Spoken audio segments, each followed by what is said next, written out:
Carol, All take right. it away. Yes. Okay. So our session today is about expressing passion in a way that doesn't turn people off, not a salesy way, but with clarity and authenticity, not pressure. And so I thought as an icebreaker, we would talk about what is one word that describes our energy. You know, we didn't start the slides, and so I haven't done what I'm supposed to do, which is go through the slides. Okay, so I'm going to pause the recording.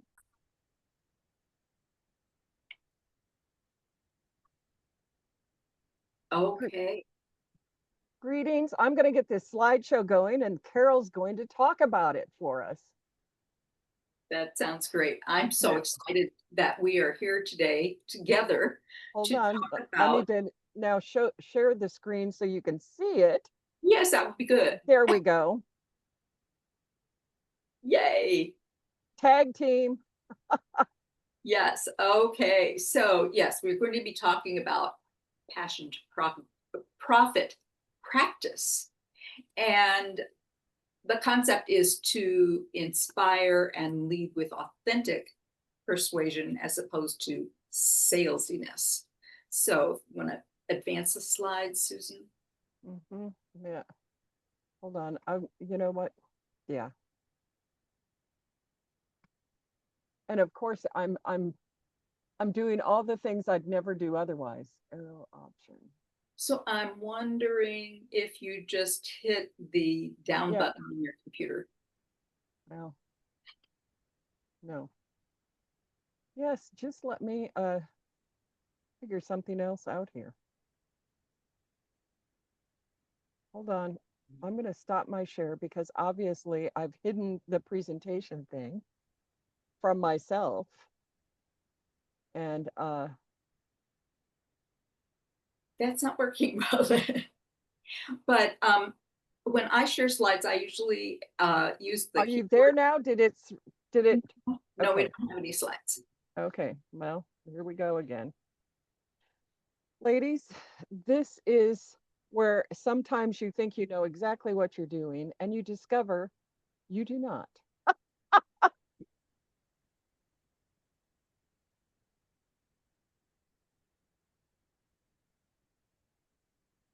Because I'm losing my Zoom piece when I'm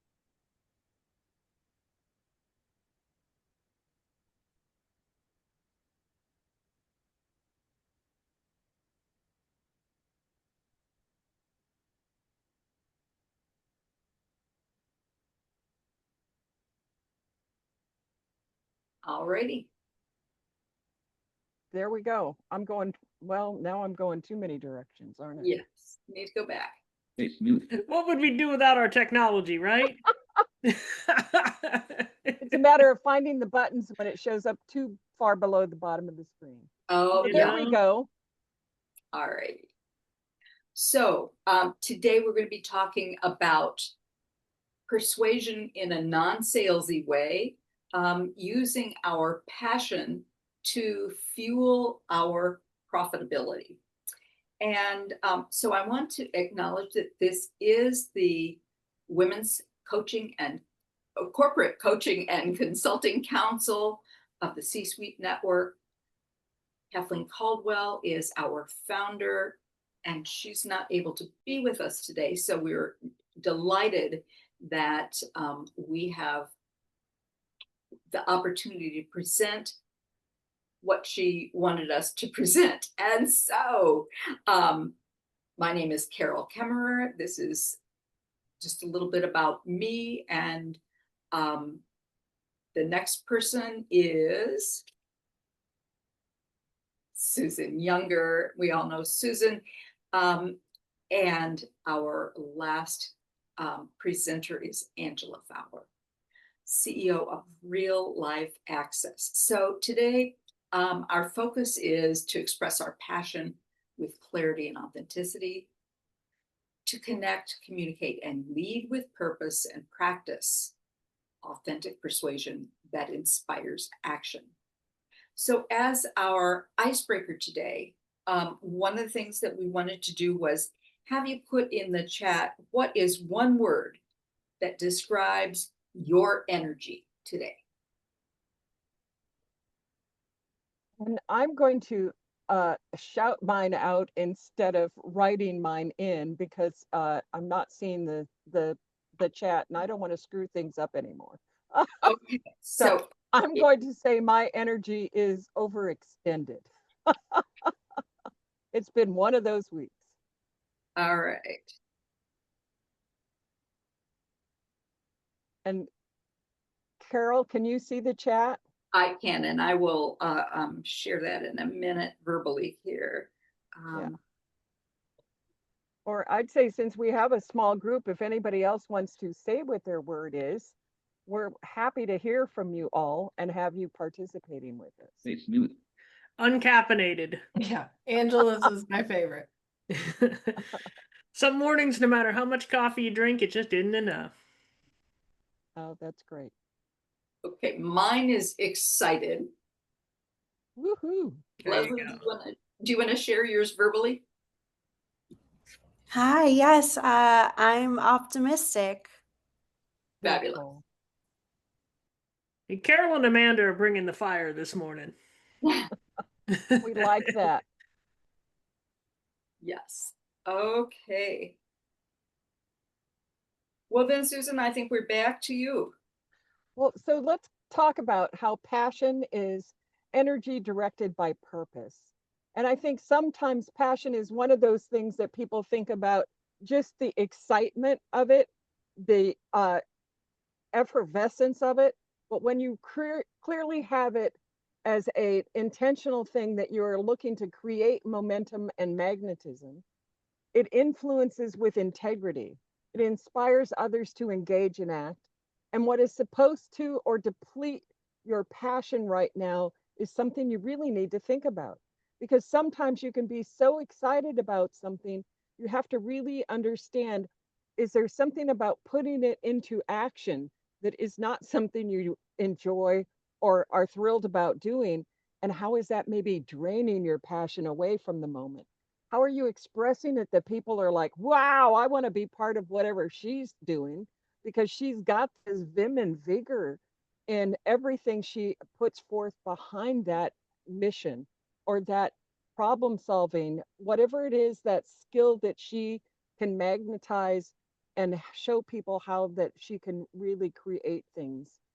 Has anybody got something that they want to say has always supported them? I get the feeling for Angela, coffee is one of those things that can support her passion.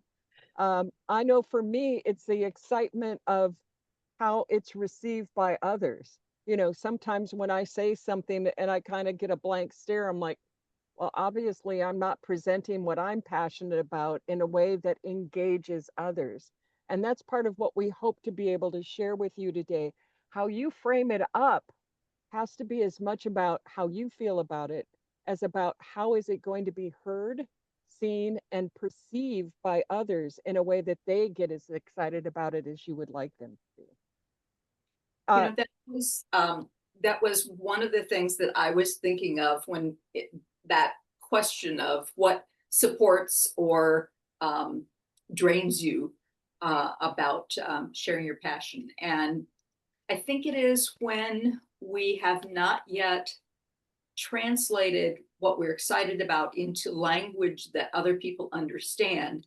And you're just effusing about all this wonderful thing that you're going to do. And people are going, yeah. It's Yeah. quite deflating. It's got to Yeah. be something they understand how it serves them, what the buy-in is for them. Angela, you've got your hand up. Hey, smooth. Yeah, you know, the thing that makes my balloon go is the pat on the head.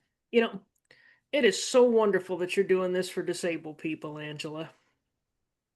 And in order to mitigate that, I really need to take disability out of the equation. And as you know, super smart people have been guiding me into doing lately, really make it about the business and about what's in it for the business or the person who is making things accessible.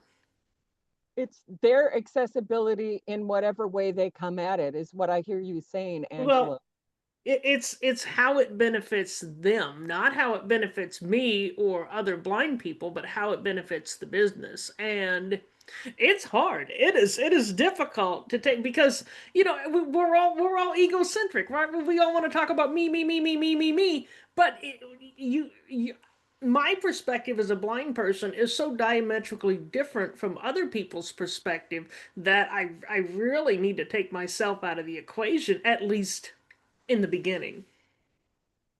Thank you. Amanda, you've got your hand up.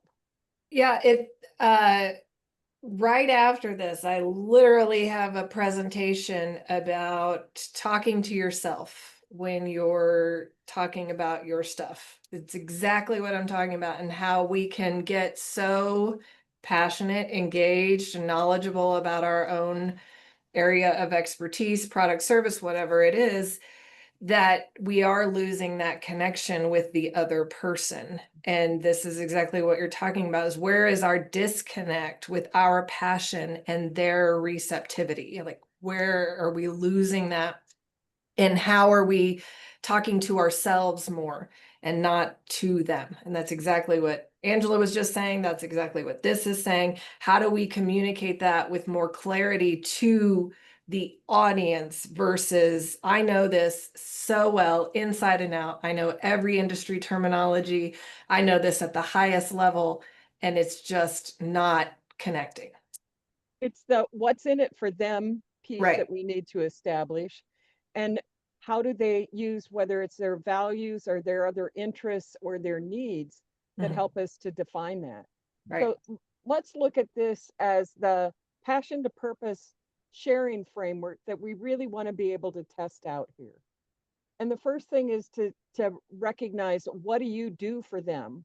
How do you help them to get to the report, to the output that they want? Do you serve, teach, mentor, coach, gather, elevate?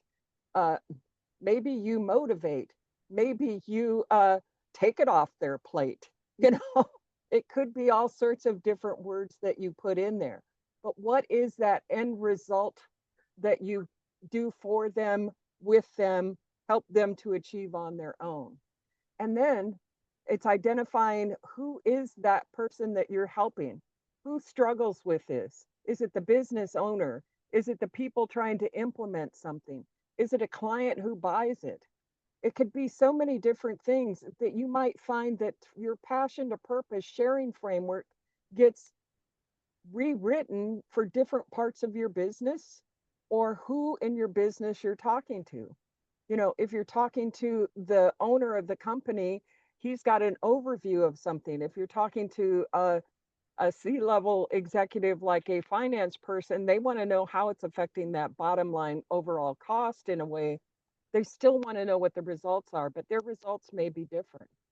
And then, to what solution or process are you trying to direct them to understand within this framework will be the answer for them? And that result that they will not just buy your process, buy your system, but what will the result be for them, their outcome? So when I talk with people, it's about the fact that sometimes, and I'm going to use it more from just like the mentoring. If I'm working with an executive and I'm mentoring them on how their conversations become something that is holding them back from engaging the employees that they're working with. And the solution is to understand the way that that individual that they're communicating with uses their personal values to assess their buy-in to the task you're asking them to do. And the results is you get more engagement, more fulfillment and excitement out of the staff that you're working with. Now that's kind of an expanded one. I'm sure I could shorten that up with a little more practice, but that's just kind of talking through one aspect of what I do. I'd love to give you a minute or two, maybe three, to kind of write something out. I don't think you want me to whistle, sing, or do any kind of a dance while you're thinking about this. Or because we've got a small group, if somebody else has looked at this already and thought about it and wants to just throw out their question of here's what I'm thinking about, or here's a question I have about any of these points.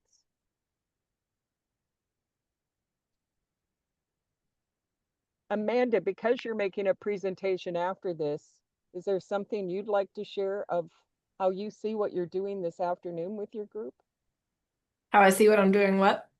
Well, since you said you're speaking after this to a group, could you kind of take what you know you're doing this afternoon and put it into this framework as a passion statement? Yeah. I support business owners who are doing all the right things, but still feel like their business owns them. I teach them how to organize, fund, and automate what they've built so they can have more freedom, more income, and more impact. Beautiful.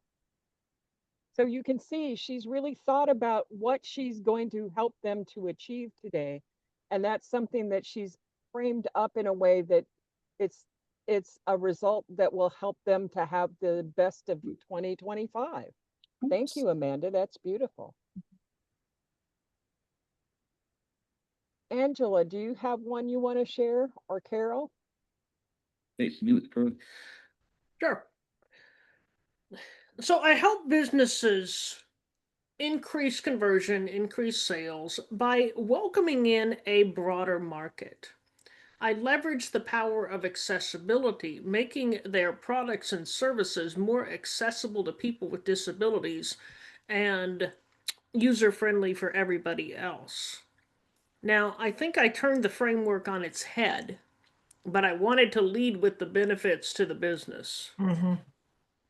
Thank you. And I love the fact that you pointed out it doesn't have to be in this sequence as long as you've answered all of those points along the way.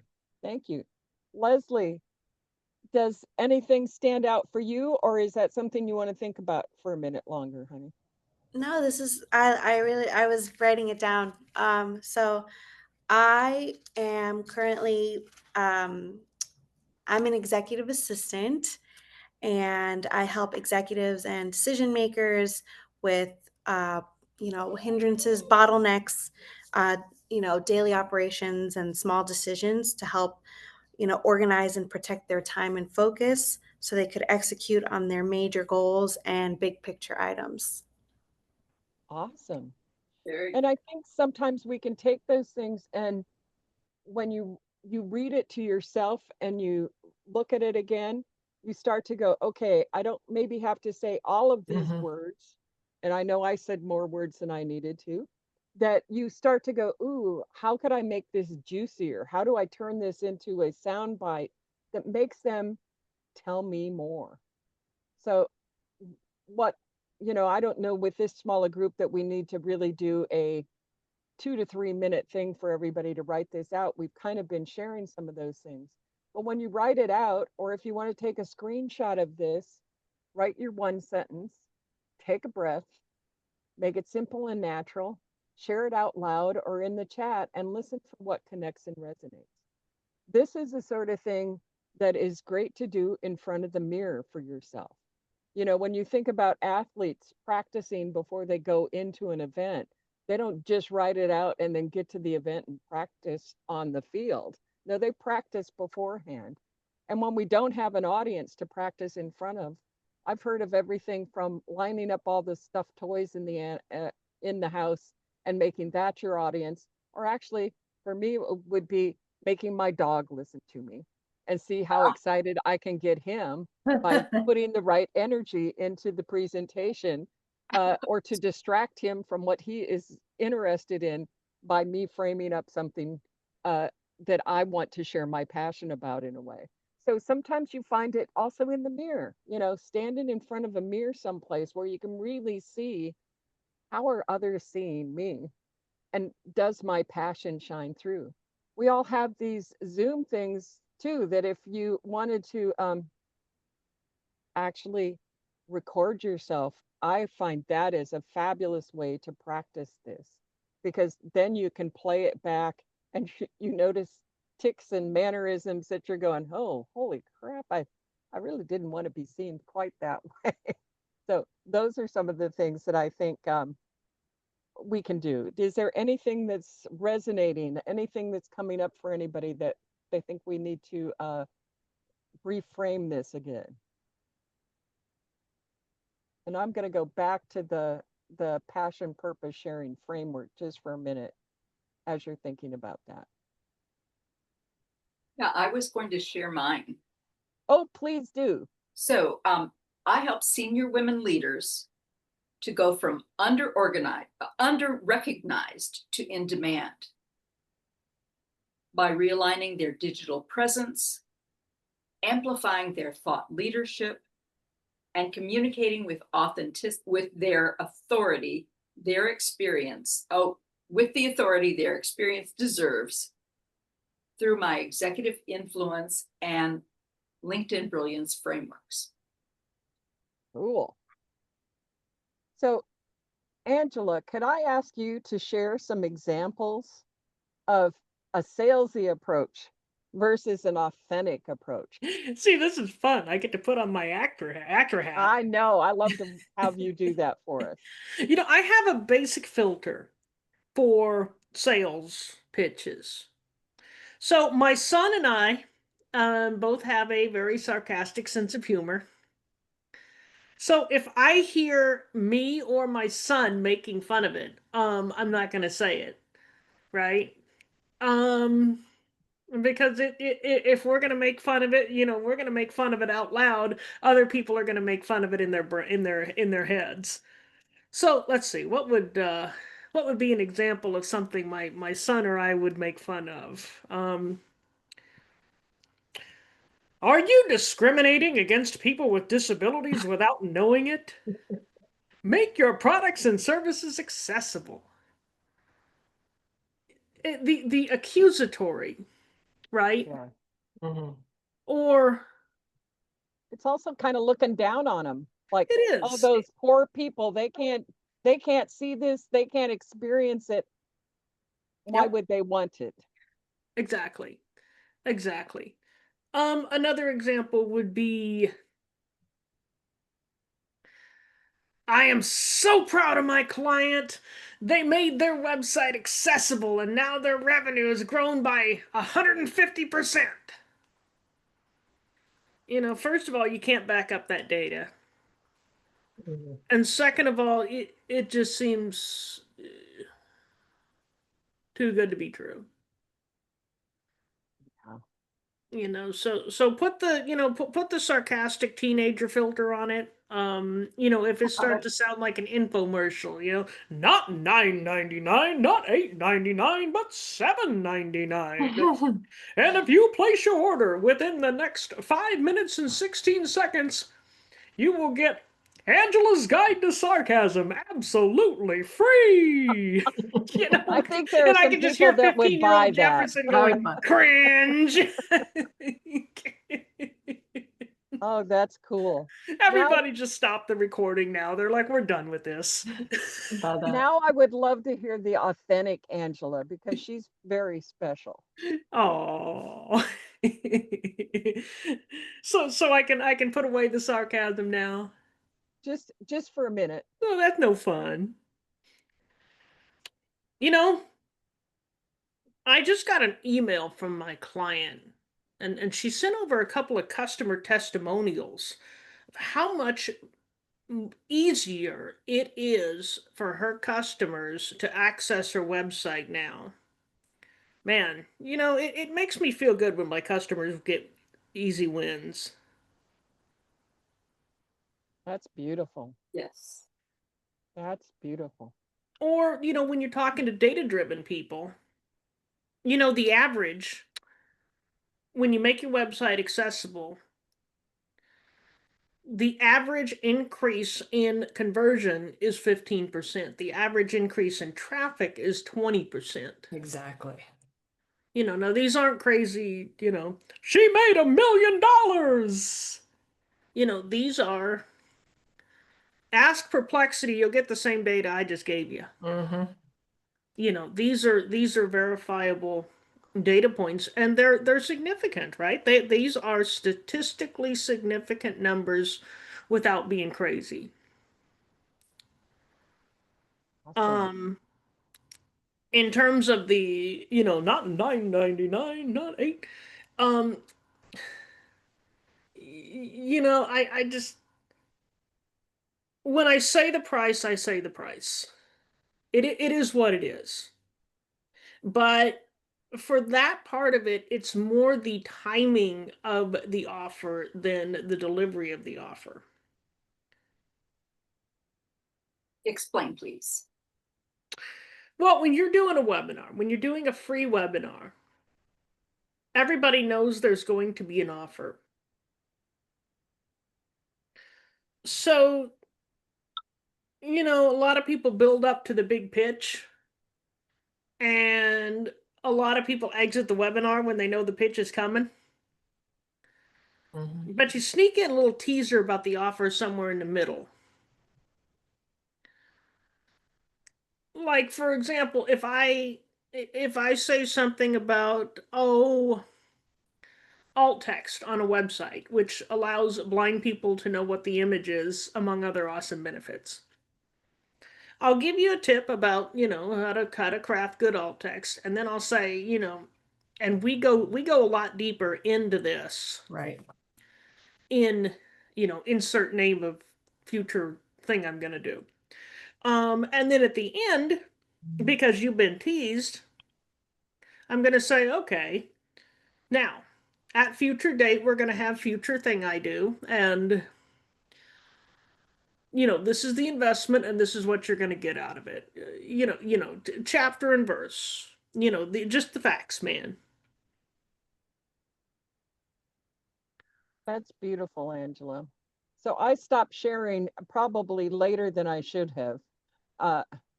But I wanted us to catch the power of what Angela was saying and how she was presenting it. I'm gonna share a couple more slides. Several times, but then like when you have to go to it, you're like, So part of what we were really just showing you is what Angela was doing. When does a passion start to feel pressure? Is it that salesy that feels the force? I think she clearly showed the difference with the authentic, feeling clear, calm, and connected. And as she started to just share her story, you could feel that shift in energy. You could tell that it was something she was truly passionate about without her trying to force you into anything. And so I'd like you to think about, how does your energy shift, not only when you're focusing on it to serve instead of selling, but to think about, what are you noticing in either the individual or the audience you're speaking to? Can you feel the change in their energy on how they're receiving it? And sometimes I know those of us who speak in front of larger groups sometimes can stand in front of a group and you can feel the shift in an audience when somebody says something that the audience truly went from authentic to salesy, and they seem to lose interest. I know I've been in the audience and watched an audience whole energy just shift down, and you know that somebody crossed that line. What we want to be able to do is understand what energy we're sharing with the group so that it does come back. So the next thing we could think about is this. There's a couple of simple reframes where instead you try that reframe of, I need to convince them, I need to connect with them, I'm trying to close, I'm trying to clarify the fit, I'm selling, I'm serving. When you stop selling and are serving, when your message is a clarified point, you can connect with them in a way that never requires convincing. So each one of those becomes a shift from the push to the openness for them to receive. And I think Angela did a great job of sharing any of that. Angela, I'm going to let you take off and tell us any more you want to do. We've got some points here like the team meetings, LinkedIn profiles, client conversations, speaking, but I'm going to stop sharing and let you just kind of speak to us again, darling. Face mute currently unmuted. Okay. You know, I ask myself what works for me. What makes me want to buy. And you know, it seems like every 5 minutes you get a message on LinkedIn. You know, do you want to score 100 high-paying clients in 90 days? You know, and I have to ask myself, how exactly do you plan to deliver on that? Um,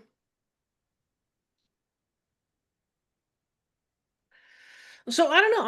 I'm just gonna throw it open to the audience at this point. Are there any red flags that you see out there that are salesy alert, you know? Oh yeah, I got an email yesterday. They had my YouTube, I don't know, screenshot of my YouTube channel pulled up with red circles around it and arrows and all this stuff telling me how poor my engagement is and how much better my thing could be if I use their Mhm. services. I mean, I deleted it, but it's just, you don't know me. You don't know what my messaging is. You don't know who my audience is. You don't know what I'm trying to do with my YouTube channel. Is that even my sales channel? I mean, there's that whole thing. And LinkedIn is the same thing. Yeah. Every day is, hey, C-suite network, do you want to get, you know? Yeah. It's like you run the C-suite network because your name is there. Yes. Right. Yeah. And so it's that credibility, not even credibility, just the going immediately into, I can fix you. Like, you don't know me. You don't know my business. You don't know my pain point. You don't know anything.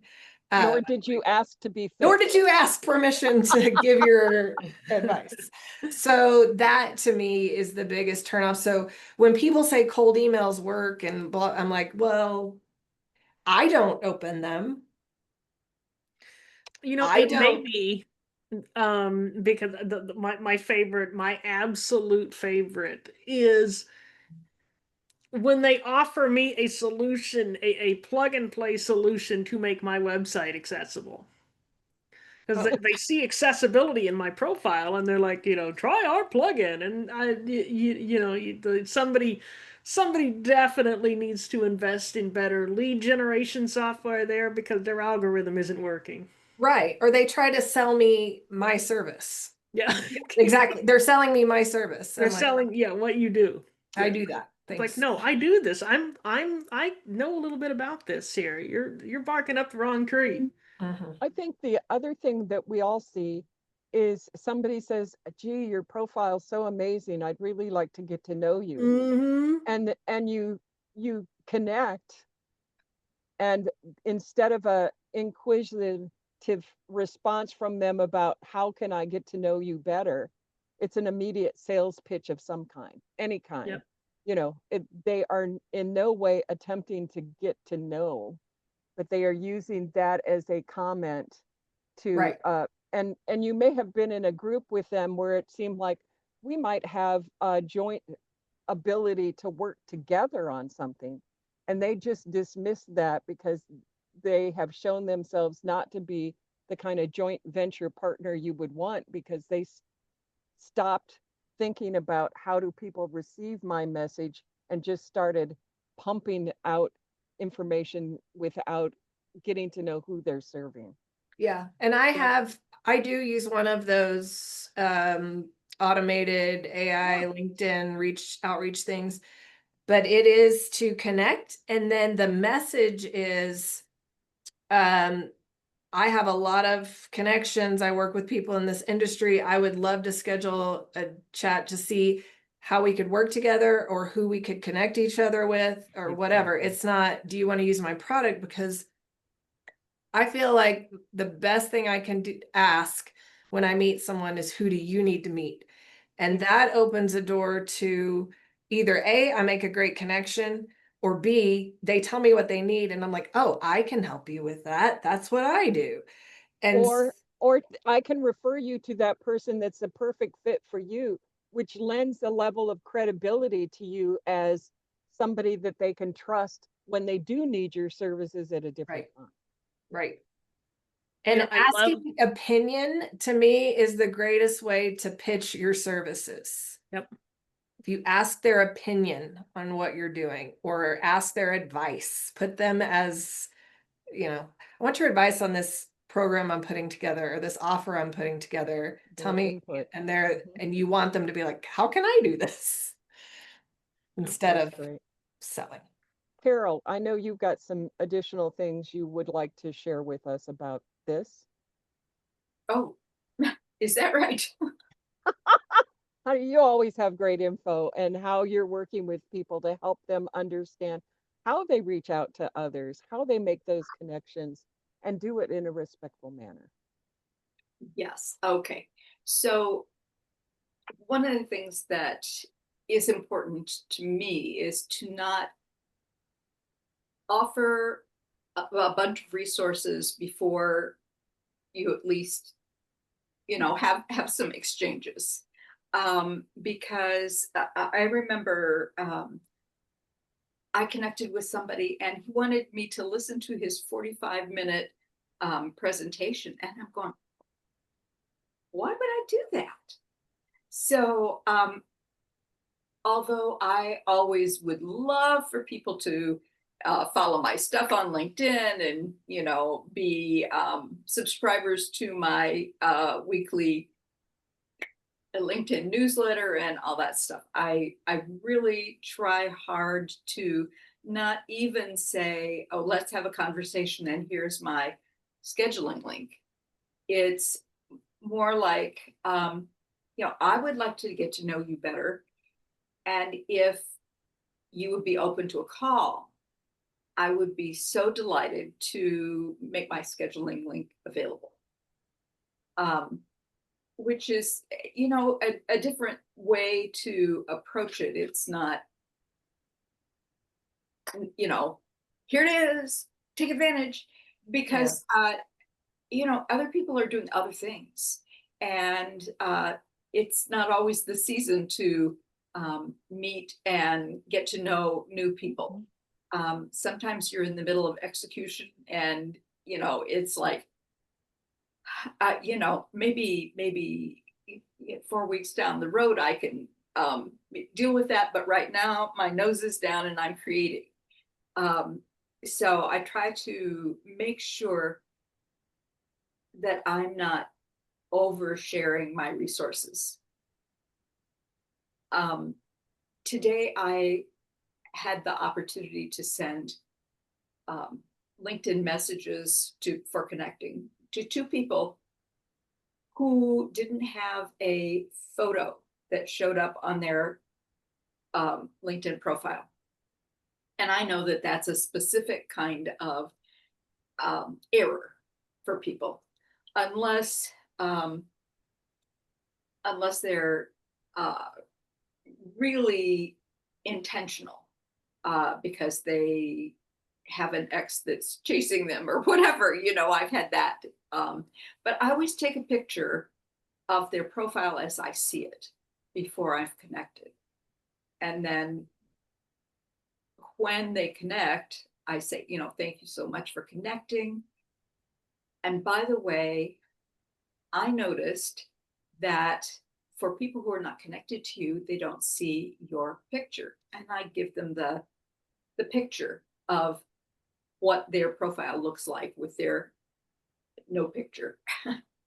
And then I say, if you are interested, if you didn't do this intentionally and you'd like to know how to make a difference, please let me know. We can do that in any number of ways. And it's just, I think it is a service, but it's not, you have an error. It's like, this is what I see. And if that wasn't what you intended, let me share with you how to correct that. Thank you. And the other thing I think that's interesting is sometimes having someone else do that introduction of you gives you that third party credibility from them Mhm. in a new and different way. So like when Amanda was talking about referring somebody else to somebody asking for a specific service, that person is now already having a validated inquiry because it's somebody was looking at that person as an ideal client or was giving them a credibility that they could trust this person because they were referred from somebody else that they know, like, and trust. And I think all those things are important. Somebody last night at our mixer came up to me and talked about what his needs were in the community. And we connected on LinkedIn and he was go, no, you can just press this button. And I said, please give me a moment. I'm going to save a photo of your LinkedIn page so that tomorrow I remember who I said I would connect with. And he just kind of stepped back because he was like, wow, that's a great tip. He says, I didn't think of that. I said, well, my problem is I know if I just hit the connect button tomorrow, I'll be going, who was it I connected with? I don't have an opportunity to follow up with you in a respectful way if I don't remember who I said yes to in a brief moment. Sometimes those things where we slow down Yeah. just a bit to make sure that they know we really are listening to them tells that person that when we do speak, that they maybe want to listen to us. Space muted. Currently unmuted. You know, I think of the difference because marketing, one of the challenges of marketing, I like it's like trying to have a conversation at a rock concert, right? And I picture the LinkedIn messengerosphere as being like, a ballroom with like, 500 people in it. And eventually all the people just sort of run together in your mind and you forget who's who. And then I'm picturing a group with 2 or 3 people, maybe as many as a half dozen, maybe just a lunch table, maybe a focus group, maybe a webinar where you can really sit down. You can put names to faces or names to voices, in my case, and names and voices to stories and backgrounds. And if we can do more of those small group things, I think one of those is a lot more valuable than, you know, a day of messaging and cold emailing and that sort of thing. Yeah, I think people are hungry for that human interaction. Oh, absolutely. Especially these days. Yeah. Our remote lifestyle has its advantages and it also has its disadvantages. Yeah, Absolutely. very much so. So I'm going to pop up a couple of slides again here.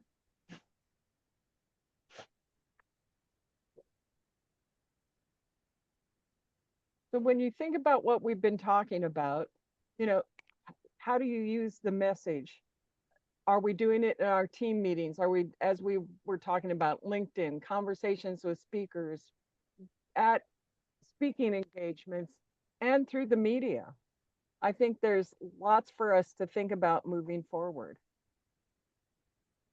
So I think it's, what's our big takeaway? Personal connection trumps all. I think that's beautiful. Yeah. I think, yeah. I mean, Amanda. I don't need 1 million followers on YouTube. That's not my goal. I want 100 people who want to do business with me. Space muted. Current. That's- Yeah. Angela? Quality over quantity. Mhm. I think that's something we all understand. And to me, it's to really know who I'm serving and what their needs are, to be able to connect them with those things that will serve them at their best, to be their best and achieve their best. So. Carol, do you want to wrap us up? Okay, well, I just appreciate how we've all participated today and I want to invite you to schedule with Kathleen. What a great resource. I really appreciate being part of the Women's Coaching and Consulting Council, and I appreciate who she is. So if you're looking for someone to give you some guidance, you can't ask for somebody better. Just terrific.